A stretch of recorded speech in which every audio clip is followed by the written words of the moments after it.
Apaga los aparatos, tu hija se levantará, fue lo que dije en ese momento crucial. Era medianoche del 23 de febrero en el Hospital Pérez de León de Ciudad Bolívar, Venezuela. La hija de uno de los narcotraficantes más peligrosos del estado Bolívar agonizaba conectada a cables y tubos. Yo, padre Miguel Ángel Torres, 52 años, estaba frente a él con un arma apuntando directo a mi pecho. El odio en sus ojos podría haberme matado antes que la bala. Mi corazón latía tan fuerte que sentía cada pulsación en mis sienes, pero algo sobrenatural me impulsó a hablar con autoridad divina. De repente, una luz comenzó a llenar esa habitación oscura. Lo que sucedió después cambió la vida de una familia entera. Déjame llevarte al inicio de esta noche imposible. Esa noche no era diferente de cualquier otra en mi ministerio hospitalario, o al menos eso creí cuando mi teléfono sonó. Llevaba más de 8 años sirviendo específicamente en el Hospital Pérez de León, conocido por cada doctor y enfermera en esos pasillos blancos que olían a desinfectante mezclado con desesperación. Me llaman el padre que no teme a los criminales, un título que nunca busqué, pero que llegó después de años de entrar a las habitaciones que otros sacerdotes evitaban. He orado con pandilleros moribundos mientras sus enemigos vigilaban en el pasillo. He dado la extremaunción a hombres con precios sobre sus cabezas. He consolado a madres cuyos hijos jamás volverían a casa. Todo esto en una ciudad donde el narcotráfico no es solo una estadística en las noticias, es el vecino, el primo, el padre de la niña que va a tu parroquia. Ciudad Bolívar en 2023 era un lugar donde la línea entre la vida normal y el crimen organizado se difuminaba hasta desaparecer. Familias enteras dependían económicamente de actividades ilícitas porque el sistema legal no ofrecía alternativas. El Hospital Pérez de León, nuestro principal hospital público, se había convertido en un territorio neutral silencioso donde criminales y policías compartían salas de espera, donde el dinero sucio pagaba tratamientos que el sistema público ya no podía costear. Yo conocía estas realidades porque caminaba entre ellas cada día, sin juzgar, solo amando como Cristo nos mandó amar. Pero esa madrugada, cuando recibí la llamada desesperada de Carmen, la madre, algo en mi espíritu me dijo que todo cambiaría para siempre. Su voz quebrándose al teléfono no era nueva para mí. He escuchado ese mismo dolor en cientos de voces, pero había algo diferente esta vez, una urgencia que trascendía lo físico. Carmen trabajaba como enfermera en el mismo hospital, la conocía desde hace años. Habíamos compartido cafés en el turno de noche, habíamos orado juntos por otros pacientes. Era una mujer de fe que se había alejado de la iglesia cuando se casó con Ricardo, conocido en las calles como el Tigre Mendoza. Nunca olvidaré esa llamada. Padre Miguel Ángel, sollozó. Mi niña se está muriendo y los médicos no pueden hacer nada más. Necesito que venga. Necesito que ore por ella. Necesito... Su voz se quebró completamente. No le pregunté por su esposo. No pregunté si él sabía que me estaba llamando. Solo tomé mi estola morada, mi crucifijo, y salí hacia la noche de Ciudad Bolívar, donde las calles vacías después de medianoche son más peligrosas que cualquier jungla. Llegué al hospital a las 11:34 p.m. Lo sé porque miré mi reloj mientras subía las escaleras, sintiendo cada escalón como una carga más pesada. El elevador llevaba 3 semanas sin funcionar, otra consecuencia de la crisis que consumía a Venezuela. Mientras subía al 4.º piso, pasé frente a habitaciones donde otras familias vivían sus propios dramas. Un niño tosiendo con tuberculosis, una anciana abandonada esperando morir sola, un joven con heridas de bala que probablemente no vería el amanecer. Esta era mi parroquia nocturna, mi catedral de dolor donde el incienso era reemplazado por el olor a medicamentos vencidos y esperanzas rotas. Cuando entré a la habitación 407, Carmen estaba sola junto a la cama de su hija. Sofía tenía solo 9 años.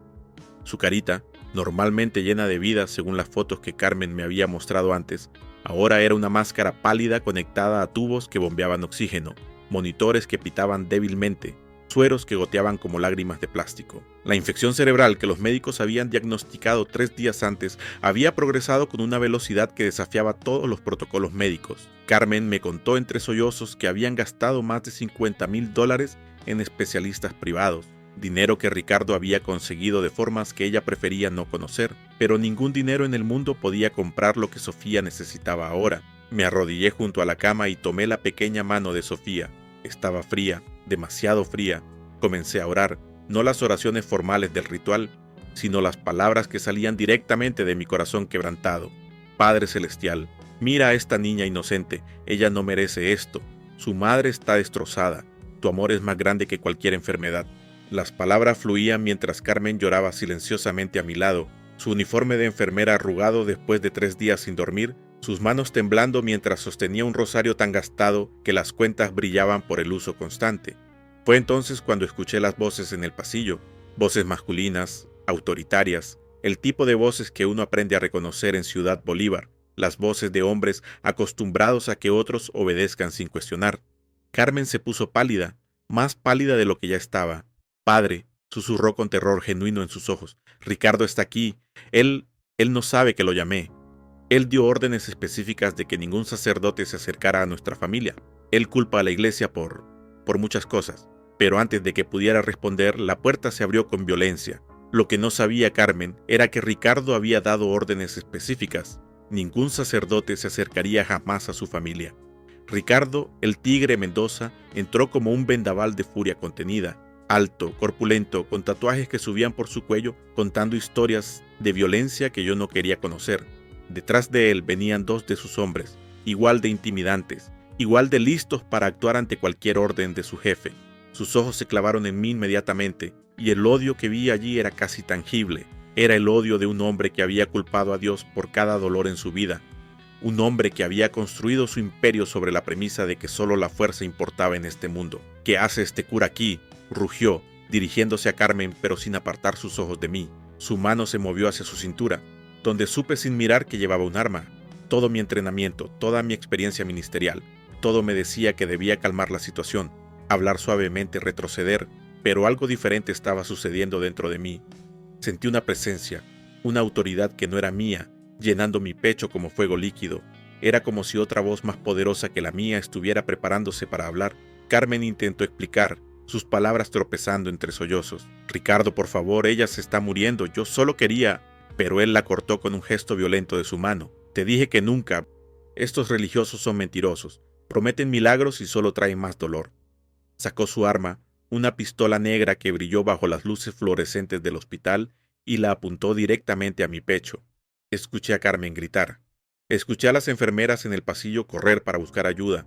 Escuché los monitores de Sofía continuar su pitido monótono, indiferente al drama humano desarrollándose a metros de su cuerpo moribundo. Pero yo no sentía miedo. Y eso, hermano, hermana que me escuchas ahora, eso no era normal. Yo he tenido miedo muchas veces en mi ministerio. He sudado frío cuando pandilleros me han amenazado. He temblado cuando he tenido que caminar por territorios controlados por grupos armados. Pero en ese momento, con un arma apuntando a mi corazón, solo sentía una paz sobrenatural y una autoridad que brotaba de algún lugar más profundo que mi propia voluntad.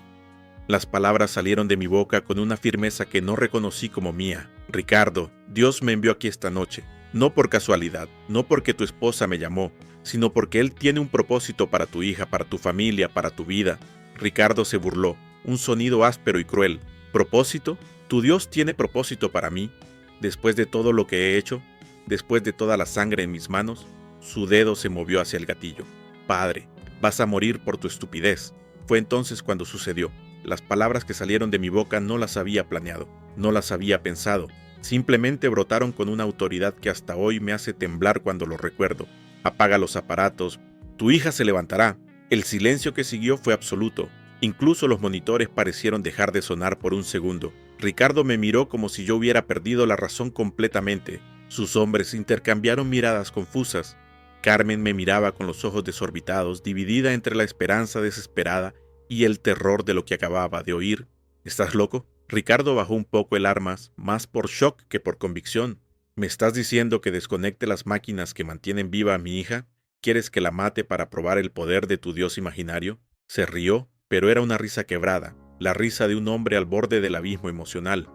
«Eres más idiota de lo que pensaba. Deberías matarte ahora mismo solo por sugerir algo tan...». Pero yo no había terminado. La misma autoridad sobrenatural seguía fluyendo a través de mí como un río imparable. «Si apagan los aparatos, tu hija se levantará sana, no en una semana, no en un mes, ahora mismo, y tú lo verás con tus propios ojos, Ricardo. Verás el poder del Dios que dices que no existe». Mi voz resonaba en esa habitación con una confianza que desafiaba toda lógica humana. Yo sabía, médicamente hablando, que Sofía moriría en minutos si desconectaban esos aparatos. Lo sabía, Carmen lo sabía, Ricardo lo sabía, todos en esa habitación lo sabíamos. Entonces algo comenzó a cambiar en el ambiente. Carmen fue la primera en notarlo. Me miró con ojos enormes y susurró: «Padre, la temperatura». Tenía razón. La habitación, que momentos antes estaba helada por el aire acondicionado del hospital, ahora se sentía diferente. No era calor físico, era algo más, como si la atmósfera misma se hubiera vuelto más densa, más cargada. Y entonces la luz comenzó. Empezó como un brillo sutil en las esquinas de la habitación, un resplandor dorado que no provenía de ninguna fuente visible. Los hombres de Ricardo retrocedieron instintivamente, sus rostros duros mostrando algo que probablemente no habían sentido en años, miedo genuino de lo desconocido. La luz creció, se intensificó, llenando cada rincón de esa habitación 407, hasta que fue casi imposible mirar directamente cualquier superficie. No era una luz que lastimara los ojos, era una luz que penetraba el alma, que te hacía consciente de cada pecado, cada mentira, cada momento de tu vida donde habías elegido la oscuridad sobre la luz. Ricardo dejó caer el arma. Literalmente se le resbaló de las manos y cayó al suelo con un ruido metálico que sonó como un trueno en el silencio absoluto que ahora reinaba. Sus hombres estaban de rodillas, aunque nadie les había ordenado arrodillarse. ¿Has experimentado un milagro similar? Cuéntanos tu testimonio, porque necesito que entiendas que lo que estoy relatando no es una historia bonita que inventé para hacer sentir bien a la gente. Esto sucedió, esto es real, y lo que pasó después cambió mi vida tanto como cambió la de Ricardo. Carmen, temblando de pies a cabeza, miraba a su hija, luego a mí, luego la luz inexplicable, y de nuevo a su hija. Vi el momento exacto en que la fe desesperada venció al miedo racional. Vi cuando sus manos, esas manos de enfermera entrenadas para salvar vidas siguiendo protocolos médicos estrictos, se movieron hacia los cables y tubos que mantenían viva a Sofía. Padre, su voz era apenas un susurro ahogado por el llanto. ¿Estás seguro? ¿Está completamente seguro? Yo no podía explicarle que no era mi seguridad la que importaba, no era mi fe la que haría esto posible. Era la presencia de Dios mismo en esa habitación manifestándose de una manera que trascendía mi comprensión teológica. Todo lo que pude hacer fue asentir, manteniendo mis ojos en los suyos, comunicándole sin palabras que esto era más grande que ambos, más grande que nuestros miedos, más grande que nuestra lógica. Carmen desconectó el respirador primero. El monitor que medía la saturación de oxígeno de Sofía comenzó a caer inmediatamente. 98, 95, 90. Ricardo dio un paso hacia adelante como para detenerla, pero se quedó congelado, incapaz de moverse, como si una fuerza invisible lo mantuviera en su lugar. Luego Carmen desconectó el suero, las bombas de medicamentos, uno por uno, hasta que Sofía quedó completamente libre de cualquier soporte artificial. El monitor cardíaco mostraba un ritmo cada vez más débil, irregular, como las últimas notas de una canción triste llegando a su fin. 30 segundos pasaron, los más largos de mi vida. El cuarto estaba en silencio absoluto, excepto por el pitido cada vez más espaciado del monitor cardíaco. La luz dorada seguía allí, envolviéndonos a todos como un manto de expectativa divina. Nadie respiraba, nadie se movía. Era como si el tiempo mismo se hubiera detenido en espera de lo que estaba por venir. 50 segundos. El monitor mostró un ritmo peligrosamente bajo. Carmen comenzó a sollozar incontrolablemente, tal vez arrepintiéndose de haber confiado en las palabras de un sacerdote desesperado. Pero lo que cambió para siempre no fue solo la salud de Sofía, sino el corazón de uno de los hombres más temidos de Venezuela. En el segundo 52, exactamente cuando el monitor estaba a punto de mostrar línea plana, Sofía abrió los ojos. No gradualmente, no con confusión, los abrió completamente, con una claridad que no había estado allí antes de la enfermedad. Se incorporó en la cama como si estuviera despertando de una siesta común, nada más. Sus primeras palabras fueron: «Mami, ¿por qué lloras?». Habló con voz normal, sin el tono débil de una niña que había estado al borde de la muerte. Carmen gritó, no un grito de miedo, sino de alegría pura y absoluta mezclada con shock total. Se lanzó sobre su hija, abrazándola con tal fuerza que tuve miedo de que la lastimara, pero Sofía se rió. Se rió como cualquier niña de 9 años siendo abrazada demasiado fuerte por su madre. «Mami, no puedo respirar», dijo entre risitas, y luego, como si nada extraordinario hubiera sucedido, agregó, «Tengo hambre, ¿hay algo de comer?». Sofía se levantó de la cama. Simplemente se levantó y caminó. Caminó hacia la ventana de la habitación como si los últimos 3 días de agonía nunca hubieran existido. Carmen la siguió, tocándola, revisándola, como si necesitara confirmar físicamente que su hija estaba realmente allí, realmente sana, realmente viva. Fue entonces cuando la luz comenzó a desvanecerse gradualmente, retirándose de la habitación como una marea dorada, regresando al océano celestial del que había venido. El doctor Carlos Herrera llegó corriendo a la habitación apenas segundos después. Las alarmas de emergencia habían sonado en la estación de enfermeras cuando Carmen desconectó los monitores. Entró esperando encontrar una escena de muerte, una familia destrozada, protocolos de reanimación fallidos. En cambio, encontró a Sofía de pie junto a la ventana, preguntándole a su madre por qué había tanta gente llorando. El doctor se quedó congelado en la puerta. Llevaba 15 años de experiencia médica. Había visto recuperaciones extraordinarias, había visto a pacientes desafiar pronósticos pesimistas, pero nunca había visto algo como esto. Esto es imposible, fue todo lo que pudo decir. Su voz profesional, quebrada por la perplejidad absoluta. Corrió hacia Sofía, sacó una pequeña linterna de su bolsillo y comenzó a revisarla. Examinó sus pupilas, revisó sus reflejos, palpó el lugar donde la inflamación cerebral había sido tan severa solo horas antes. No hay inflamación, no hay fiebre, no hay rigidez en el cuello. Es como si... Se quedó sin palabras, mirándome con una expresión que mezclaba confusión y algo parecido al temor. 3 enfermeras entraron después del doctor. Ana, Patricia y María José las conocía a todas de años de ministerio hospitalario. Ellas habían visto a Sofía deteriorarse día tras día. Ellas habían preparado a Carmen para lo inevitable. Ellas habían llorado en privado por esta niña que probablemente no vería su 10º cumpleaños. Ahora estaban presenciando algo que desafiaba cada libro de texto médico que habían estudiado. Ana, la más veterana del grupo, se acercó temblorosa y dijo: «Padre, yo vi la luz». Todos en el pasillo la vimos. Salía de esta habitación. ¿Qué fue eso? ¿Qué pasó aquí? Pero yo no estaba mirando a las enfermeras ni al doctor. Estaba mirando a Ricardo. El hombre que momentos antes había apuntado un arma a mi pecho, ahora estaba de rodillas en el suelo, con lágrimas corriendo por su rostro, curtido por años de violencia y dureza emocional. Sus manos que habían causado tanto dolor, temblaban incontrolables mientras las levantaba hacia Sofía como si estuviera viendo una aparición. «Mi niña», susurró su voz completamente quebrada. «Mi pequeña». Se arrastró de rodillas hacia ella y Sofía, con la inocencia que solo los niños poseen, corrió hacia su padre y lo abrazó. «Papi, ¿por qué lloras? ¿Estás triste?». Ricardo no podía responder.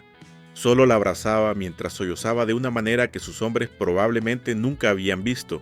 Uno de ellos, un tipo enorme con cicatrices en la cara, también estaba llorando silenciosamente.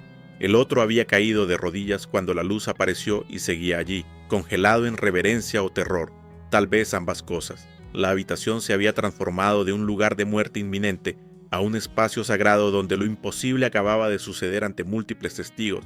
Ricardo finalmente se separó de Sofía y se volvió hacia mí, todavía de rodillas, todavía con lágrimas recorriendo su rostro. Me miró con una vulnerabilidad que contrastaba violentamente con el hombre que había entrado a esa habitación hace apenas minutos.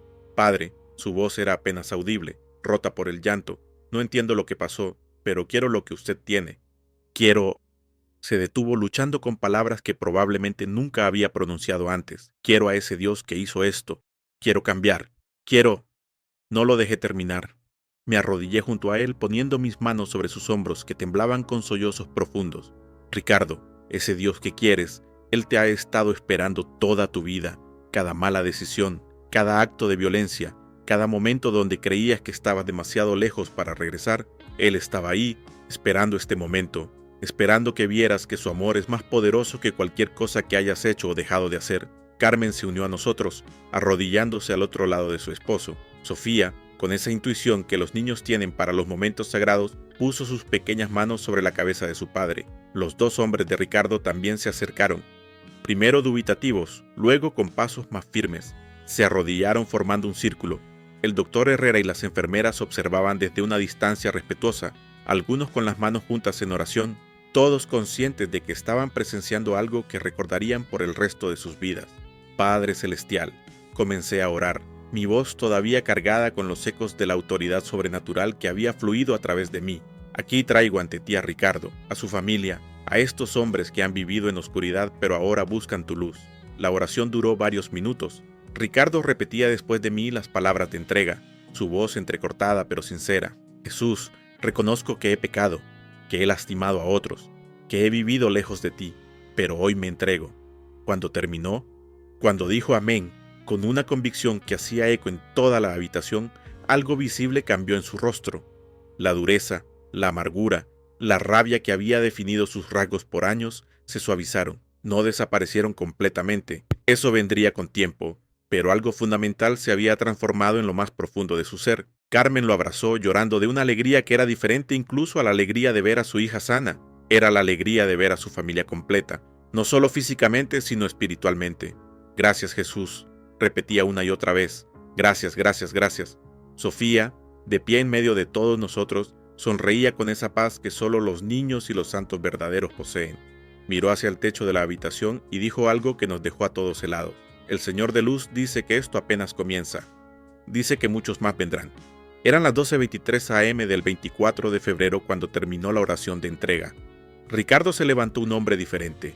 Sacó su teléfono y comenzó a hacer llamadas. Suspendan todo, ordenaba a sus contactos. Su voz todavía ronca por el llanto, pero firme en su convicción. Toda la operación de esta semana queda cancelada. No me importan las pérdidas, hay cosas más importantes que el dinero. Sus hombres lo miraban con asombro, pero asentían, entendiendo que algo monumental había cambiado en su líder. Pero esta transformación era solo el comienzo de algo que cambiaría toda la región. El doctor Herrera insistió en hacer exámenes completos a Sofía esa misma noche. La llevaron a radiología, tomaron muestras de sangre, hicieron resonancias magnéticas. Cada resultado confirmaba lo imposible. No había rastro de la infección cerebral que había estado a punto de matarla. Los tejidos cerebrales mostraban no solo curación, sino una salud que superaba incluso los estándares normales. Es como si nunca hubiera estado enferma. El doctor Herrera escribió en su informe, pero sé que estuvo enferma porque yo mismo la traté durante 3 días. Esto desafía toda explicación médica que puedo ofrecer. Ana, Patricia y María José escribieron testimonios formales esa misma noche, documentando exactamente lo que habían presenciado: la luz inexplicable, la recuperación instantánea, la transformación en Ricardo que había sido visible para todos. Estos documentos se convirtieron en parte del expediente médico de Sofía, evidencia tangible de un evento que la ciencia no podía explicar, pero que múltiples profesionales de salud habían atestiguado directamente. En los días siguientes, más personal del hospital agregó sus propios testimonios después de revisar los registros médicos y constatar la imposibilidad científica de la recuperación. Ricardo comenzó un proceso de transformación que no fue fácil ni instantáneo, pero fue genuino y profundo. La semana siguiente a la sanidad de Sofía, él y yo nos reunimos diariamente para estudios bíblicos. Traía preguntas, dudas, luchas internas sobre cómo vivir una vida diferente cuando el único mundo que había conocido era el de la violencia y el crimen. Padre, me preguntó una tarde mientras tomábamos café en la cafetería del hospital, ¿cómo le digo a mis socios que ya no quiero seguir en este negocio? ¿Cómo me salgo sin que me maten? Enfrentó resistencia, por supuesto. 3 semanas después de su conversión, recibió amenazas de muerte de carteles rivales que vieron su cambio como debilidad, como una oportunidad para tomar su territorio. Sus propios socios cuestionaban su cordura, algunos suplicándole que reconsiderara, otros amenazándolo directamente, pero Ricardo se mantuvo firme. Vi morir a mi hija y la vi resucitar. Les decía, después de eso, ¿creen que les tengo miedo a ustedes? Su valentía inspirada por la fe nueva fue más impactante para algunos de sus hombres que cualquier demostración de fuerza que hubiera hecho antes. Carmen se convirtió en líder del grupo de oración hospitalario que se reunía cada martes en la capilla del Hospital Pérez de León.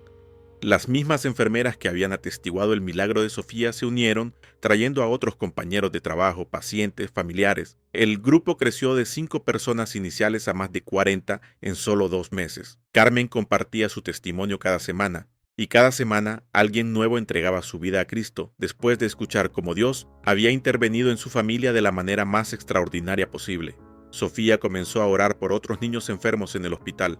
Con la inocencia y fe sin complicaciones de una niña de 9 años, visitaba habitaciones, tomaba las manos de niños que ella ni siquiera conocía, y oraba con una autoridad que no correspondía a su edad. Varios de esos niños experimentaron mejorías notables después de sus oraciones. Los doctores escribían en sus reportes: mejora inexplicable y recuperación atípica, lenguaje médico para algo que no podían entender pero no podían negar. Si reconoces que Dios tiene un propósito especial para tu vida, déjame decirte que lo que experimentó esta familia está disponible para ti, no porque yo sea especial, no porque Ricardo mereciera una segunda oportunidad, sino porque Dios es quien es, un Padre amoroso que anhela intervenir en nuestras vidas de maneras extraordinarias cuando estamos dispuestos a confiar completamente en Él. La autoridad espiritual que fluyó a través de mí esa noche no era mía, era de Él, y Él puede fluir a través de ti también. El modelo replicable que identifiqué después de esta experiencia es simple pero profundo: autoridad espiritual genuina basada en una relación auténtica con Dios, valentía para confrontar situaciones imposibles sin permitir que el miedo nos paralice, y fe específica declarada sobre circunstancias concretas. No es necesario ser súper espiritual, o tener años de experiencia ministerial. Solo se requiere disponibilidad total para que Dios actúe a través de nosotros, sin importar cuán imposible parezca la situación. Ricardo enfrentó 3 intentos serios de asesinato durante los primeros 6 meses después de su conversión. En cada ocasión, experimentó protección sobrenatural que fue tan obvia que incluso sus atacantes se perturbaron. En el primer ataque, su vehículo recibió 16 impactos de bala, pero ninguno penetró donde él estaba sentado, desafiando trayectorias balísticas básicas. En el segundo, un explosivo colocado en su casa falló detonarse a pesar de que expertos confirmaron que estaba correctamente armado. En el tercero, sus atacantes simplemente se detuvieron en medio del ataque, confundidos, diciendo después que vieron algo que los hizo huir. Cada protección milagrosa fortalecía su fe y el testimonio que compartía públicamente. 18 meses después del milagro del 23 de febrero, la transformación de Ricardo y su familia es un testimonio viviente que continúa impactando a Ciudad Bolívar y más allá. Ricardo ahora trabaja como coordinador de seguridad en el mismo Hospital Pérez de León donde su hija fue sanada. El doctor Herrera, quien presenció el milagro esa noche, personalmente recomendó a Ricardo para el puesto, argumentando que alguien con su conocimiento de las calles y su transformación genuina era exactamente lo que el hospital necesitaba para proteger tanto al personal como a los pacientes en una ciudad plagada por la violencia. Carmen no solo dirige el Ministerio de Intercesión Hospitalaria, sino que ha capacitado a más de 20 líderes de grupos de oración en diferentes hospitales y clínicas a lo largo del estado Bolívar. Su testimonio ha sido compartido en iglesias, conferencias y medios cristianos, alcanzando a decenas de miles de personas. Cada vez que cuenta la historia de esa noche, lágrimas corren por su rostro, no de tristeza, sino de gratitud profunda por un Dios que escuchó el clamor desesperado de una madre y respondió de una manera que superó todo lo que ella hubiera podido imaginar o pedir. Sofía, ahora con 11 años, ministra a otros niños hospitalizados con una madurez espiritual que asombra a adultos veteranos en la fe. Ha orado por más de 100 niños enfermos durante estos 18 meses. El personal del hospital documenta que 47 de esos niños experimentaron mejorías médicas que los doctores clasifican como atípicas, inesperadas o sin explicación clara. Sofía habla del Señor de Luz que vio la noche de su sanidad con una familiaridad que refleja una relación genuina, no una memoria lejana. Él me dijo esa noche que tenía un trabajo para mí, me explicó una vez con total naturalidad, y el trabajo es orar por otros niños para que también se sanen. El impacto se multiplicó de maneras que nadie podía prever. 47 familias directamente conectadas al mundo criminal que conocían a Ricardo han experimentado conversiones genuinas después de escuchar su testimonio. 12 miembros activos de pandillas rivales han dejado completamente la vida criminal, algunos buscando específicamente a Ricardo para preguntarle cómo lograron el cambio que veían en él. Si Dios puede cambiar a El Tigre, decían, entonces hay esperanza para cualquiera de nosotros. Se estableció Casa Esperanza, un centro de rehabilitación y reintegración para excriminales que buscan dejar atrás su vida pasada. El proyecto fue financiado por empresarios cristianos que se convirtieron después de conocer la historia de Ricardo y verificar personalmente la autenticidad de su transformación. La casa ofrece capacitación vocacional, estudios bíblicos, terapia psicológica y apoyo legal para hombres y mujeres que, como Ricardo, quieren una segunda oportunidad pero enfrentan barreras enormes para reintegrarse a la sociedad.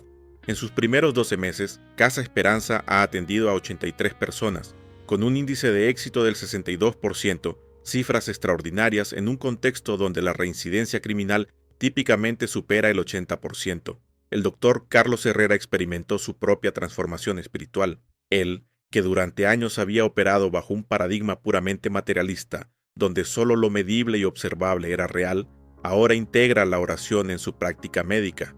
No abandono la ciencia, me explicó durante una de nuestras conversaciones mensuales, pero he aprendido que la ciencia tiene límites. Hay realidades que trascienden lo que podemos medir en un laboratorio.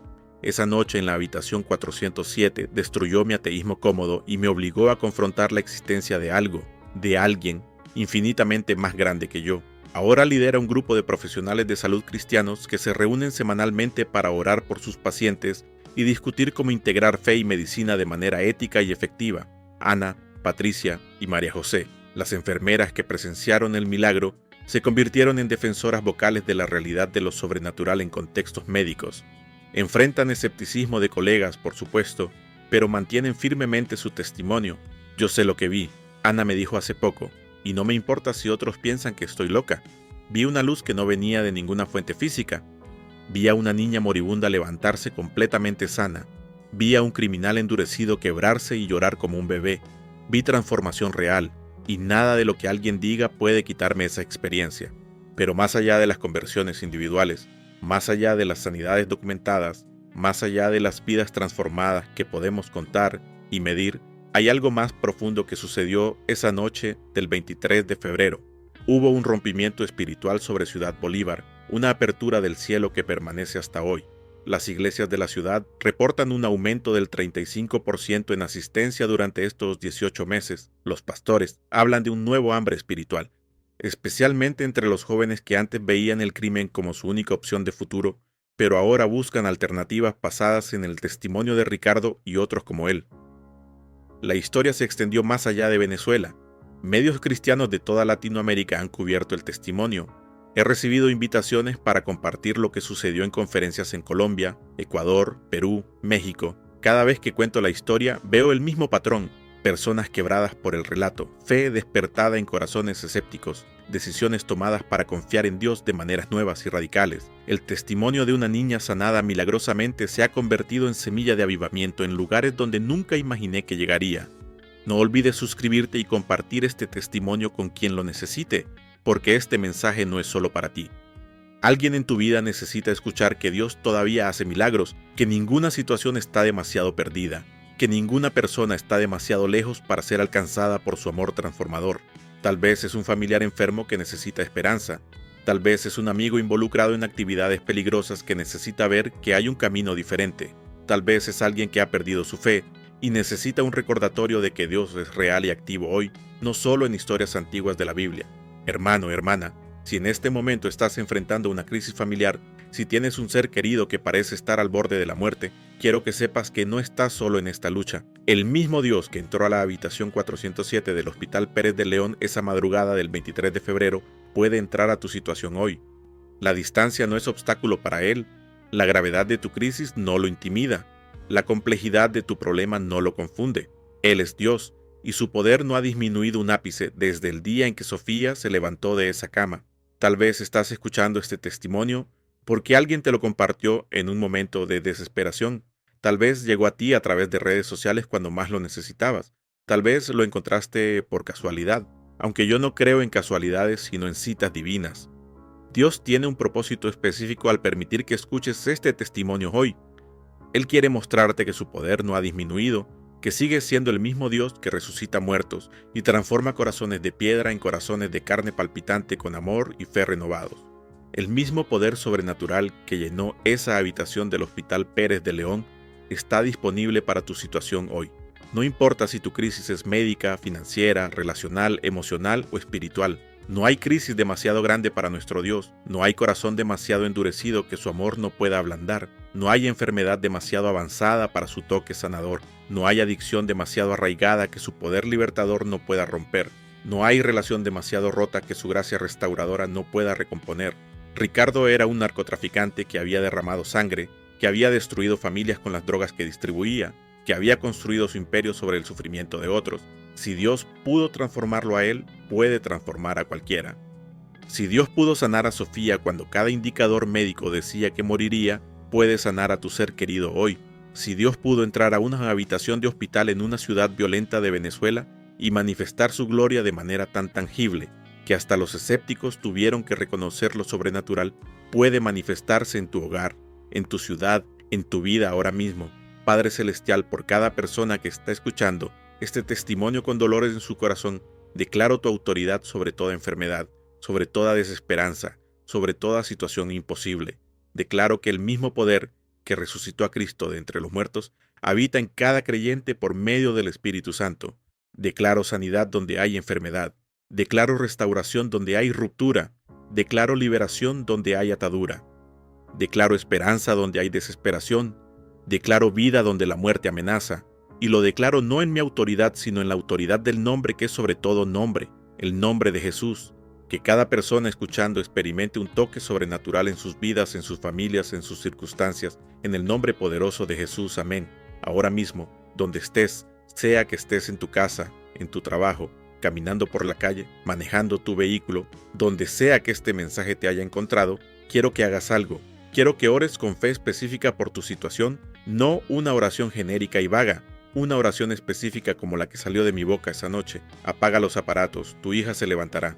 Declara vida sobre muerte, declara sanidad sobre enfermedad, declara restauración sobre ruptura. Declara esperanza sobre desesperación. Di el nombre específico de tu ser querido enfermo y pide con autoridad su sanidad.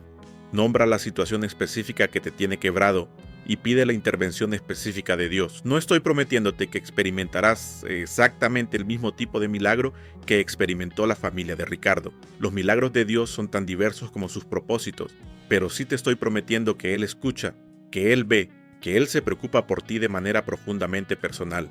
Tal vez tu milagro sea tan dramático como el de Sofía, tal vez sea más sutil pero igualmente real, tal vez sea instantáneo, tal vez sea progresivo, pero vendrá, porque Dios es fiel a sus promesas y su amor por ti es infinito e inquebrantable. Y cuando veas el milagro que Dios hará en tu vida, cuando experimentes tu propia intervención divina extraordinaria, no lo guardes para ti, compártelo, cuéntalo, testimoníalo públicamente, porque tu testimonio será la fe de alguien más. Así como el testimonio de Ricardo, Carmen y Sofía ha impactado a miles de personas, tu testimonio puede ser el catalizador que despierte fe en corazones que han estado dormidos espiritualmente. Puede ser la chispa que enciende avivamiento en tu familia, tu comunidad, tu ciudad. La noche del 23 de febrero de 2023 no fue especial por mí. Yo era solo un sacerdote ordinario haciendo mi trabajo ordinario de llevar de esperanza a familias en crisis. Fue especial porque Dios decidió manifestarse de manera extraordinaria. Y Él puede. Él quiere hacer lo mismo en tu vida. No porque tú seas perfecto. Ricardo ciertamente no lo era. No porque hayas vivido una vida impecable. Ninguno de nosotros la hemos vivido. Sino simplemente porque Él te ama con un amor que no tiene condiciones. Un amor que persiste a pesar de tus fallas. Un amor que busca activamente oportunidades para demostrarte su poder y su bondad. Cada día desde esa noche, cuando me despierto y recuerdo lo que presencié, me lleno de asombro renovado. Dios me permitió ser testigo de su gloria manifestada de manera tan tangible que hasta los más escépticos tuvieron que reconocer lo sobrenatural. Me permitió ser instrumento de su poder, aunque indigno. Me permitió ver vidas transformadas tan radicalmente que parecen personajes diferentes de quienes eran antes. Y todo esto no para mi gloria, sino para la gloria de Él. Para que personas como tú que escuchan ese testimonio sepan con certeza absoluta que nuestro Dios es real, es poderoso, es amoroso y está activamente involucrado en la vida de sus hijos.